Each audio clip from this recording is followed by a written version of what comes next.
Morning दोस्तों, सुबह सुबह का वक्त है और मैं देख रही थी हनी बी की एक्टिविटीज़। ये भी देखिए कीट पतंगे हैं और कितनी मेहनत करते हैं अपनी ज़िंदगी में। हमें भी इनसे कुछ ना कुछ तो सीखना ही चाहिए। देखिए अब एक ये हनी बी है, ये अपनी टंग से अपने हाथों से एक स्पेशल फूल को चुनते हैं जिस पर रस होता है और उसको निकाल करके शहद इकट्ठा करते हैं, शहद बनाते हैं। और देखिए वो शहद भी हमारे काम में आता है। तो प्रकृति जो है वो हमें कुछ ना कुछ सिखाती ज़रूर है, वो हमारे ऊपर है कि हम क्या सीखते हैं और क्या नहीं। तो आज मैं आप सबके साथ में शेयर कर रही हूँ सबसे पहले अपना एक फ्री का ऐसा फर्टिलाइज़र जो हमारे बहुत काम में आएगा और सभी पौधों में यूज़ कर सकते हैं। मैं दिन में एक टाइम ग्रीन टी लेती हूँ और वो ग्रीन टी जो होती है उसके टी बैग जो होते हैं यूज्ड वाले, उनको सुखा करके रख लेती हूँ। तो काफ़ी ढेर सारे टी बैग इकट्ठे हो गए थे।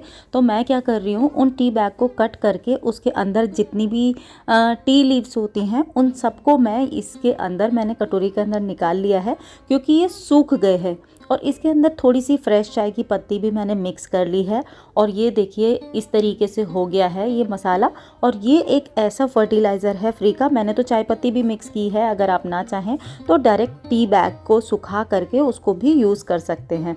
आप डायरेक्ट भी मिट्टी में मिला सकते हैं, लेकिन मैं खोल करके डालती हूँ जिससे कि इसके जितने भी पोषक तत्व हैं पौधे में अच्छी तरीके से मिट्टी में मिक्स हो जाएँ। और डिकम्पोज होने में थोड़ा टाइम लगेगा, इसलिए तो ये सारा थोड़ा थोड़ा करके मैंने अपने सभी पौधों में दे दिया है।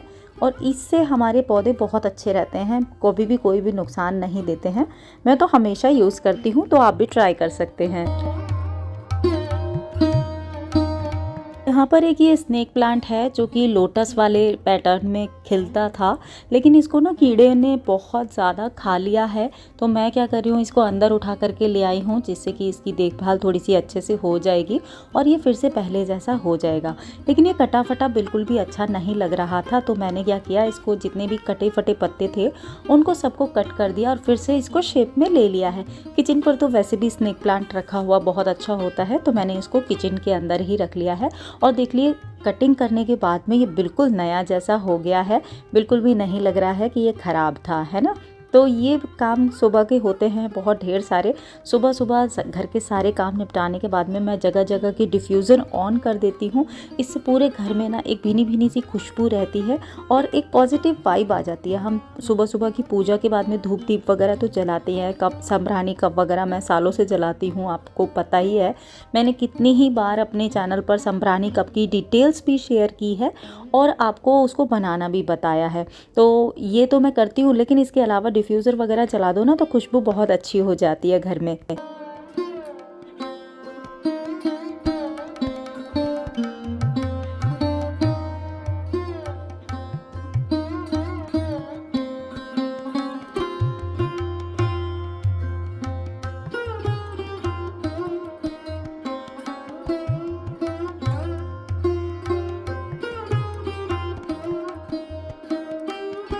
काफ़ी दिन से सोच रही थी कि अपनी ज्वेलरी को ऑर्गेनाइज़ करूं, तो आज सुबह सुबह फटाफट से काम निपटा करके आज डिसाइड किया सारी ज्वेलरी ऑर्गेनाइज़ करूंगी, क्योंकि अभी मुझे शादी में भी जाना है एक जगह, और स्पेशल शादी है जहां पर मुझे अटेंड करनी है।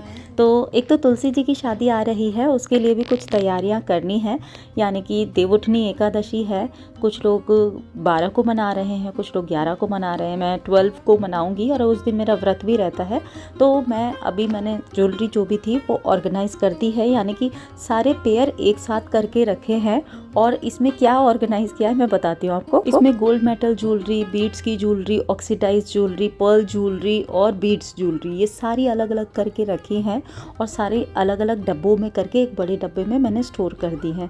इससे क्या होगा ना कि जो भी ऑक्सीडाइज ज्वेलरी लेनी है या किसी भी तरह की कोई पर्टिकुलर ज्वेलरी लेनी है तो वो एक ही डब्बा खोल करके उसी के अंदर सारी मिल जाएगी। इस तरीके से करके मैंने ऑर्गेनाइज़ की है। ऐसा काम था लेकिन टाइम बड़ा लग जाता है, लेकिन अभी टाइम बचा था तो मैंने सोचा कि आज ये दिए रखे थे जो कि दिवाली वाले थे। उस दिन तो मैंने इनको ऐसे ही उठा करके रख दिया था, लेकिन देवउठनी एकादशी वाले दिन मुझे फिर से ज़रूरत पड़ेगी, क्योंकि देव दीपावली जो है। तो आज मैंने इन सभी दियों को अच्छे से वॉश किया, इनकी बत्ती वत्ती निकाल करके, और फिर मैं इनको वॉश करने के बाद में अच्छे से सुखा लूँगी या फिर रब कर लूँगी। पूजा में हमेशा दिए कुछ हिसाब से जलाने चाहिए, जैसे कि 11 जलाए हैं या फिर 26 जलाने चाहिए, या फिर 31 जलाने चाहिए या फिर 51 जलाने चाहिए। उसके बाद में 108 और उसके बाद में आप जितने चाहें जला सकते हैं। तो कोई भी पूजा होती है विशेष जिसमें हम दियों का इस्तेमाल करते हैं, उसमें दियों की संख्या इसी प्रकार से इस्तेमाल करनी चाहिए।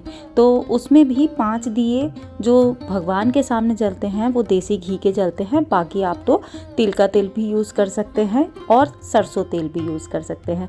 लेकिन अब जैसे दीपावली होगी तो उसमें सरसों का तेल हम इस्तेमाल करेंगे, देव दीपावली में भी और दीपावली वाले दिन भी। तो इस तरीके से मेरा अपना मानना है और जो मैं फॉलो करती हूँ सालों से, सोचा आपको आज बता दूँ। तो ये देखिए सारे दीपक जो थे उनको मैंने अच्छे से वॉश कर लिया और वॉश करने के बाद में सभी दीपकों को मैंने अच्छे से पोंछ दिया है। वैसे तो इनको ऐसे भी यूज़ कर सकते हैं, लेकिन मैं क्या कर रही हूँ, इनके ऊपर पेंट कर रही हूँ। पेंट करने के लिए इस बार मैं सिर्फ 2 ही कलर का यूज़ कर रही हूँ, रेड और ऑरेंज, क्योंकि दोनों ही वाइब्रेंट कलर हैं और खुश वाले कलर हैं, हैप्पी कलर हैं, इसलिए मैं इनको यूज़ कर रही हूँ। मिट्टी के दीपक तो वैसे भी शुद्ध होते हैं, लेकिन इनको पेंट करने से ये बिल्कुल नए हो गए हैं और शुभ कलर भी हैं, इसलिए मैंने इनको इन 2 कलर से पेंट कर दिया है। और पेंट करने के बाद में मैं थोड़ी देर के लिए सूखने के लिए दूंगी इनको और मेरे दीपक देव दीपावली के लिए बिल्कुल तैयार हैं।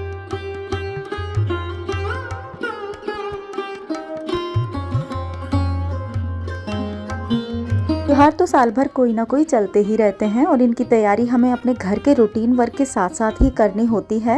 लेकिन दीपावली इतना बड़ा त्यौहार होता है कि उसमें कुछ ना कुछ घर के काम थोड़े बहुत रह ही जाते हैं।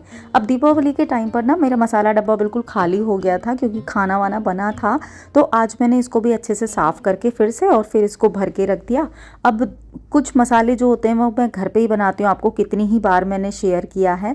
और ये तो पूजा का धनिया था, जब धनतेरस पे जो खरीदते हैं तो वो धनिया मैंने इसको आज सौंफ के साथ में मिक्स करके पीस लिया है। हाँ, इसको मैंने धूप में सुखाया था थोड़ा, और इसके बाद में धूप में सुखाने से या फिर आप तवे पे थोड़ा सा भून लेते हो ना, हल्का सा रोस्ट कर लेते हो, तो फिर ये ना बहुत अच्छे से ग्राइंड होता है और इसके अंदर मतलब कोई भी कच्चापन या कसेलापन सा नहीं आता है। तो मैं हमेशा इसके अंदर सौंफ डाल करके फिर ही पीसती हूँ। तो आज मेरा धनिया पाउडर भी होममेड रेडी हो गया है। और अब मैं बना रही हूँ एक बहुत ही अच्छी सी चटनी, जो कि पूजा के नारियल से ही बना रही हूँ। इसके लिए मैंने रोस्टेड पीनट ली है, नारियल के टुकड़े लिए हैं, ये कच्चा नारियल है, 3 हरी मिर्च ली हैं, 1 अदरक का टुकड़ा लिया है और इन सबको मैं थोड़ा सा नमक डाल करके, और थोड़ा सा डालूंगी मैं पानी, नमक अपने टेस्ट के अकॉर्डिंग डालना है, और ये दोनों चीज़ें डाल करके मैं इसको बिल्कुल पतला पतला ग्राइंड कर लूँगी जितनी की चटनी की कंसिस्टेंसी होती है। उसके बाद में मैंने कुकिंग ऑयल के अंदर थोड़ी सी राई डाली है और कड़ी पत्ता डाला है और उसको इसके अंदर डाल दिया है। नारियल की बहुत ही अच्छी वाली चटनी बन करके तैयार हो गई। शाम को बनाऊँगी एक बहुत ही अच्छी स्नैक रेसिपी, जो कि मैं बहुत रेगुलरली बनाती थी, लेकिन पिछले कुछ सालों में मैं बिल्कुल भूल ही गई थी कि ये बचपन में अन्वेषा को इतनी पसंद थी कि मैं उसको मतलब हर तीसरे चौथे दिन देती ही थी।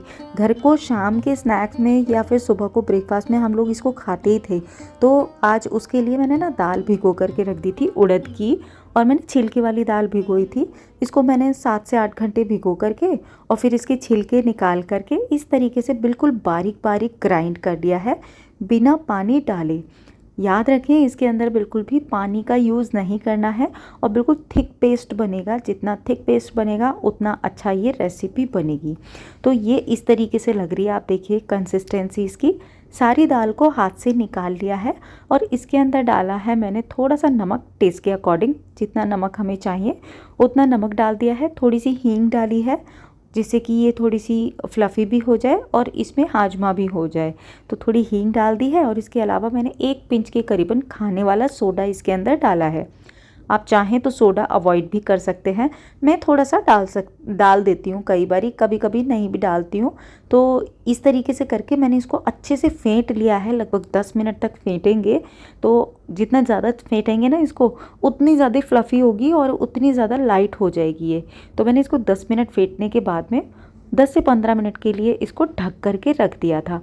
और 10 मिनट ढकने के बाद में तब तक मैंने इसके लिए चॉपिंग कर ली थी, जो भी चीज़ें मुझे चॉप करनी थी। तो चॉप करने के लिए मैंने लिया था थोड़ा सा हरा धनिया पत्ता, अनियन ली थी, अदरक लिया था और हरी मिर्च ली थी। तो हरी मिर्च अपनी टेस्ट के अकॉर्डिंग डाल सकते हैं, जितना तीखा खाते हैं।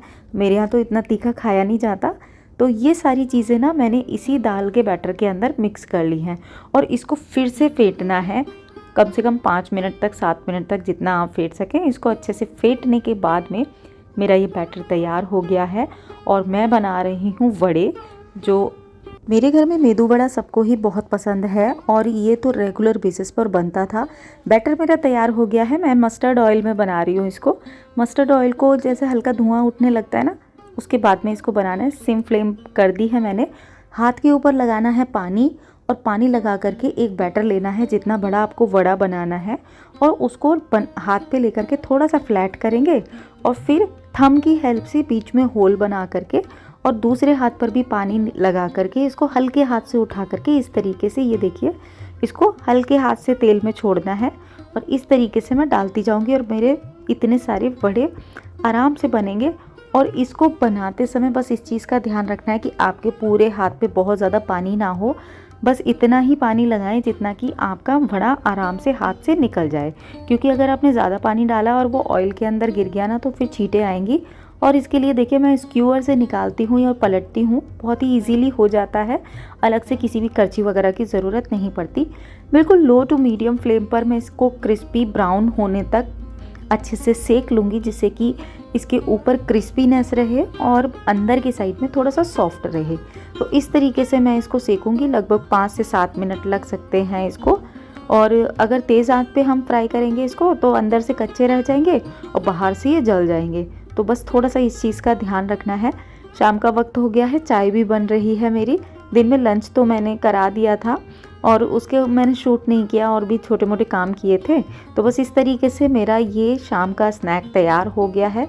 बहुत ही अच्छा लगता है, आप भी इसको एक बार ट्राई कर सकते हैं। इसको नारियल की चटनी, हरी धनिया की चटनी या फिर आप टमाटो केचप के साथ में एंजॉय कर सकते हैं।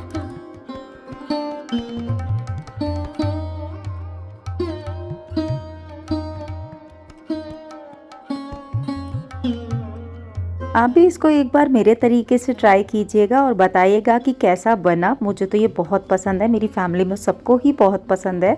फिलहाल आज का वीडियो दोस्तों इतना ही था। अगर आपने एंजॉय किया तो इस वीडियो को लाइक ज़रूर कीजिएगा। चैनल पर नए हैं तो सब्सक्राइब ज़रूर कर लीजिएगा। इसी तरह के वीडियो मैं आप सबके लिए लेकर के आती रहती हूँ। आज का वीडियो इतना ही था। मैं आपसे जल्दी मिलूँगी एक नए और इंटरेस्टिंग वीडियो में। Till then be happy, be active, अपना ख्याल रखिए और मस्त रहिए। Bye bye.